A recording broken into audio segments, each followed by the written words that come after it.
If you don't have your real ID yet and plan to travel, listen up. New guidelines take effect tomorrow, and flying through airports will not be as easy without the new ID. Christine Sloan has more on the TSA's plans. Reminders about Real ID all over Newark Liberty International Airport, where travelers have been dealing with delays and cancellations for more than a week. Alicia Powell and her family grateful they're flying Tuesday and not Wednesday. Yeah, we don't want any other reasons to be stuck in the airport. But TSA officials tell us in phase 1 of the rollout, travelers will be able to board domestic flights with just a driver's license. If you don't have a Real ID or a passport, you can still board?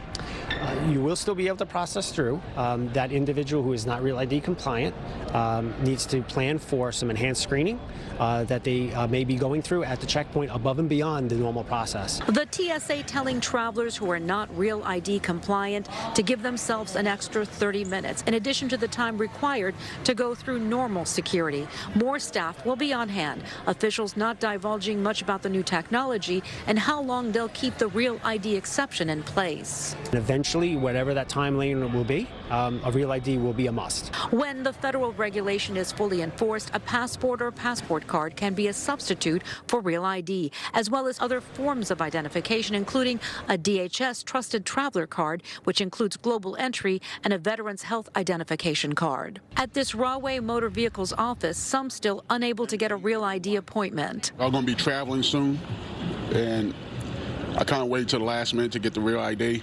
But right now, there's no appointments around New Jersey. Have you been able to get an appointment? It's tough.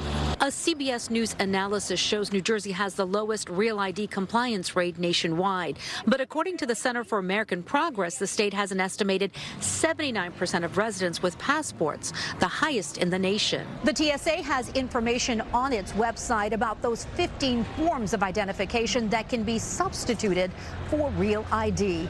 At Newark Liberty International Airport, Christine Sloan, CBS News, New York. The Real ID Act was passed by Congress in 2005, and we know you have a lot of questions. We're answering more of those throughout the evening. Coming up at 6 o'clock, we'll have an expert from AAA here with us in the studio. If you have a question for him, head to our Facebook or Instagram page and let us know. He just might answer your question on air.